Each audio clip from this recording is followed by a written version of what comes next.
Hello and नमस्कार दोस्तों, स्वागत है आप सभी लोगों का विद्यार्थी कम्युनिटी के डिजिटल प्लेटफॉर्म में, जहां हम आज से देखेंगे आधुनिक भारत के महत्वपूर्ण एमसीक्यू क्वेश्चन जो आपके एग्जाम पॉइंट ऑफ व्यू से बहुत ही महत्वपूर्ण होंगे, जिनसे डायरेक्ट एग्जाम में आपके जो national level, international, national level या फिर छत्तीसगढ़ लेवल में जो एग्जाम होते हैं उसमें डायरेक्ट यहाँ से क्वेश्चन आने की पूरी संभावना है। तो चलिए हम समय वेस्ट न करते हुए हम अपना आज का सेशन स्टार्ट करते हैं। आज का हमारा पहला क्वेश्चन है, वास्को डी गामा भारत कब आया था? तो एक्चुअली में वास्को डी गामा भारत कब आया था, और वास्को डी गामा ने ही तो भारत की खोज की थी।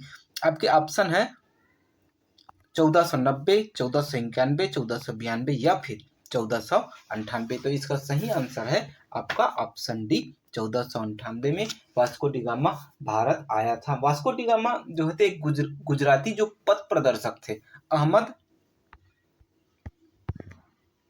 इब्न मजीद की सहायता से पश्चिमी तट पर स्थित बंदरगाह जो कालीकट है ना, वहां आया था। और ये कब पहुंचा था? तो 20 मई 1498 में। जिनका स्वागत जो है वहां के जो शासक, हिंदू शासक थे जमोरिन, उसने इनका स्वागत किया था। साथ ही साथ जो वास्को डी गामा थे, उन्हें भारत के जो मसाले थे उन्हें वापस जो होती अपने पुर्तगाल ले जाने की अनुमति दी थी। जहां पर जो वास्को डी गामा थे, उन्होंने अपने मसालों जो जमोरिन द्वारा मसाला दिया गया था ना, उनका 60 गुना अधिक मुनाफा कमाया था। ठीक है, चलिए आगे बढ़ते हैं। हमारा अगला क्वेश्चन है, भारत में पुर्तगाली शक्ति का वास्तविक संस्थापक कौन था? जॉर्ज अस्कइन डन, या फिर वास्को डी गामा, अल्बुकर्क, या बार्टोलोम्यो डियाज?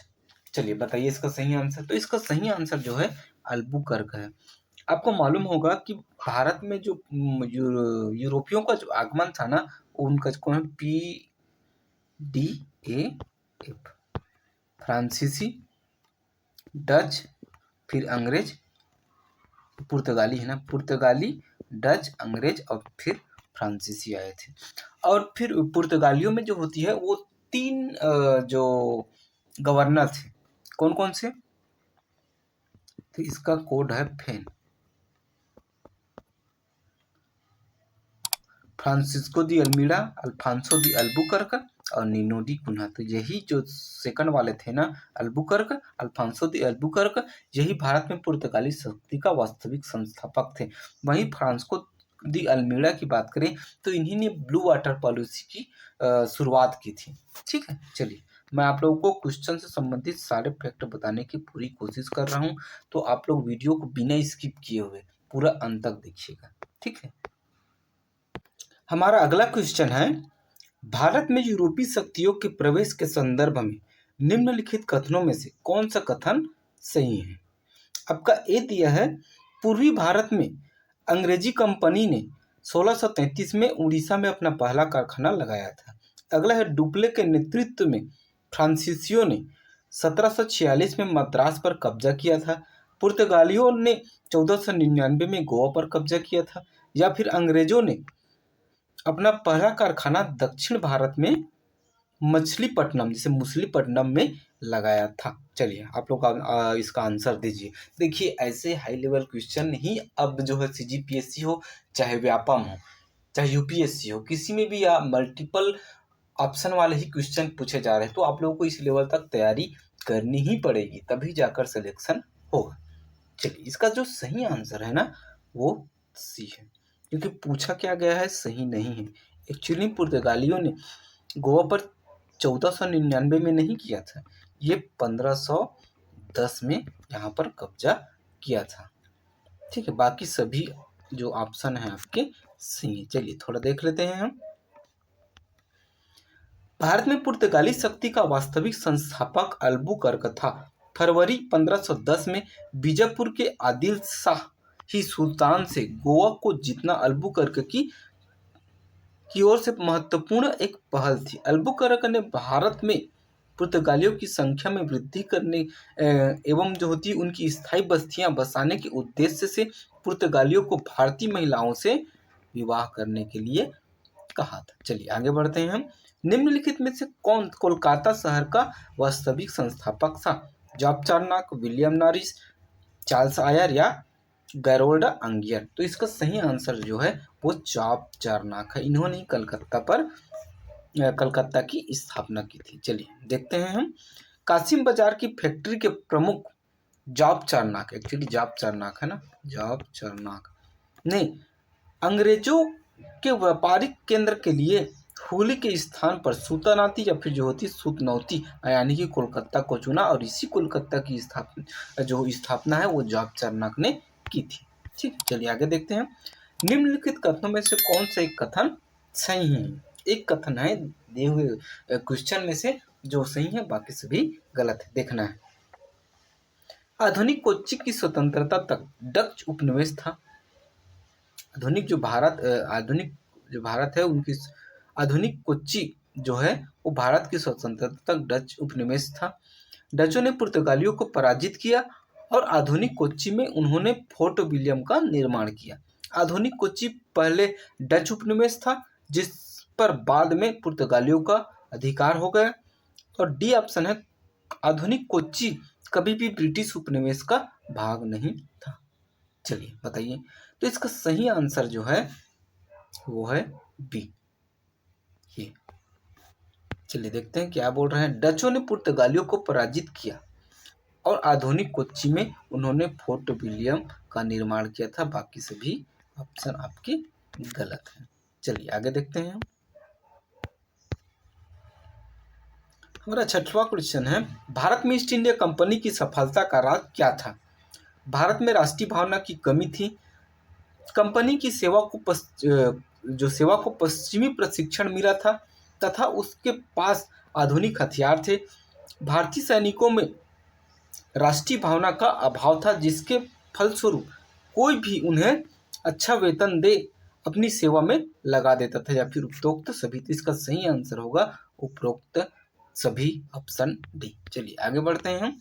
लंदन में ब्रिटिश ईस्ट इंडिया कंपनी के गठन के समय भारत का बादशाह कौन था? अकबर, जहांगीर, शाहजहां या फिर औरंगजेब? इसका सही आंसर होगा अकबर। अकबर जो है वो इनकी स्थापना के समय शासक था। वहीं अगर इनकी फैक्ट्री की स्थापना के समय जो है जहांगीर जो है शासक था। ठीक है, चलिए आगे देखते हैं। सितंबर 1519 में लंदन में कुछ व्यापारियों ने लाड़मेर की अध्यक्षता में एक सभा का आयोजन किया जिसमें पूर्वी द्वीप समूह के साथ व्यापार करने की योजना तैयार की गई। व्यापारियों ने पूर्व देशों के साथ व्यापार केंद्र की आशय से 1599 ईस्वी में एक कंपनी का गठन किया। इसका नाम था गवर्नर एंड कंपनी ऑफ, ये आप है ना, of merchant of London in the east Indies रखा गया। इस दौरान भारत का बादशाह अकबर था जिसे शासनकाल में 1556, जिसका जो हमारे अकबर का शासनकाल 1556 से 1605 तक था। चलिए आगे बढ़ते हैं हम। ईस्ट इंडिया कंपनी के किस अंग्रेज गवर्नर को औरंगजेब द्वारा निष्कासित किया गया था? Aungier, sir John Child, sir John Gayer या फिर सर निकोलस वेट? चलिए आप बताइए इसका आंसर। देखिए आप लोग आंसर कमेंट बॉक्स में कमेंट करते चलिएगा, इससे आपको मालूम होगा कि आपका जो है तैयारी किस लेवल तक पहुंच चुका है। ठीक है, तो इसका सही आंसर होगा सर जॉन चाइल्ड। चलिए देखते हैं हम। मुंबई के अंग्रेज गवर्नर जॉन चाइल्ड ने 1688 ईस्वी में बंबई और पश्चिमी समुद्र तट के मुगल बादशाहों का घेरा डाला था। मक्का जाने वाले हज यात्रियों को बंदी बनाने का प्रयास किया। फलस्वरूप उसे औरंगजेब ने भारत से निष्कासित करने का आदेश दे दिया। मुगल बादशाह औरंगजेब के सामने उसे विवश होना पड़ा। किसे? जॉन चाइल्ड को। और अंततः उसे माफी मांगनी पड़ी और भारत को छोड़ना पड़ा। किसे? जॉन चाइल्ड को। ठीक है, चलिए आगे बढ़ते हैं।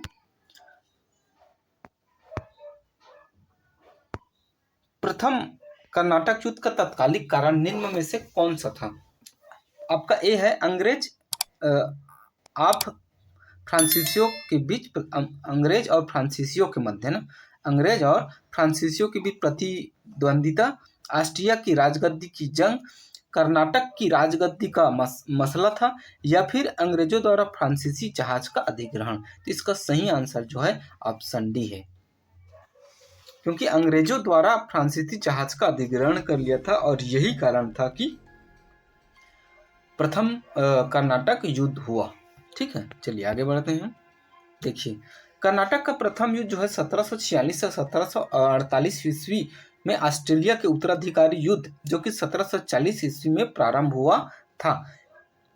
किसी सरकारों की आज्ञा के विरुद्ध ही दोनों दलों में 1746 ईस्वी में युद्ध प्रारंभ हो गया। अंग्रेज कैप्टन बर्नार्ड के नेतृत्व में अंग्रेजों द्वारा कुछ फ्रांसीसी जहाज पर अधिकार कर लेना युद्ध का तत्कालिक कारण था। ठीक, चलिए आगे बढ़ते हैं हम। निम्नलिखित में से कौन सा प्रथम यूरोपियन व्यक्ति था जिसने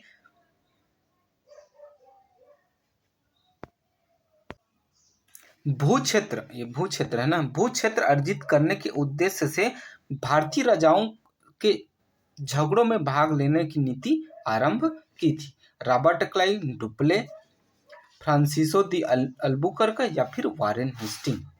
तो इसका सही आंसर जो है वो है बी, डुप्ले। डुप्ले ने ही जो है ये नीति अपनाई थी इनके। निम्नलिखित में से कौन से स्थान पर भारत में फ्रांसीसियों ने अपनी सबसे पहली कारखाना स्थापित की थी? पुलिकट, सूरत, कासिम बाजार या फिर गुजरात में? तो इसका सही आंसर जो है सूरत में। फ्रांसीसियों ने जो है सूरत में अपनी पहली कोठी स्थापित की थी। अंग्रेजों ने मछलीपट्टनम में, पुर्तगालियों ने, चलिए बताइए, पुर्तगालियों ने अपनी पहली कोठी कहाँ स्थापित की थी? तो पुर्तगालियों ने जो है अपनी प्रथम कोठी कोचीन में स्थापित की थी। वहीं सूरत में किसने? फ्रांसीसियों ने स्थापित की थी।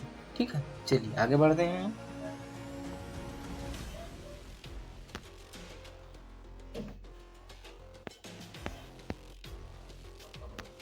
देखिए, लुई 14वें के मंत्री कार्ल बट द्वारा 1664 ईस्वी में फ्रेंच ईस्ट इंडिया कंपनी की स्थापना हुई, जिसे कंपनी देश आदेश है ना, कंपनी देश आदेश ओरिएंटेस कहा गया। फ्रांसीसी कंपनी का निर्माण जो राज्य द्वारा, और जो है राज्य ही इसका सारा खर्चा देता था।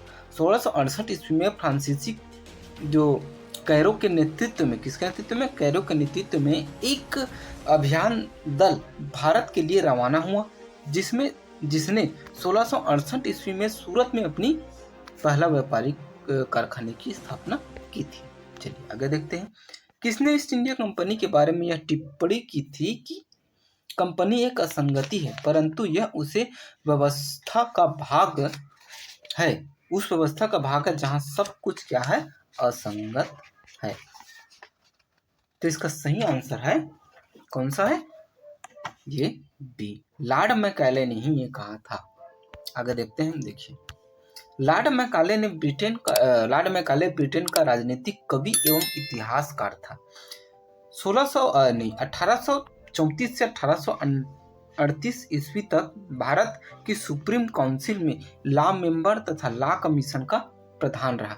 प्रसिद्ध विधान ग्रंथ जो हमारे इंडियन पैनल कोड की पांडुलिपि इसी ने तैयार की थी। अंग्रेजों को भारत की सरकारी भाषा शिक्षा का माध्यम, यूरोपीय साहित्य, दर्शन तथा विज्ञान भारतीय शिक्षा का लक्ष्य बनाने में लॉर्ड मैकाले की महत्वपूर्ण भूमिका रही थी। ईस्ट इंडिया कंपनी की नीतियों पर टिप्पणी करते हुए मैकाले ने कहा था कि कंपनी एक असंगति है, परंतु उस व्यवस्था का भाग है जहां सब कुछ असंगत है। तो यहाँ तक वीडियो देखने के लिए आप लोगों का बहुत बहुत धन्यवाद। अगर आप लोगों को ये वीडियो, ये क्वेश्चन सीरीज बहुत अच्छा लगा होगा तो कमेंट करके बताइएगा। अगर आप लोग पहली बार हमारे चैनल में आए हैं तो चैनल को लाइक कीजिए, सब्सक्राइब कीजिए, अपने दोस्त यारों तक शेयर कीजिए। मिलते हैं हम भारत के इतिहास के नेक्स्ट वीडियो में। तब तक के लिए जय हिंद, जय भारत, जय छत्तीसगढ़।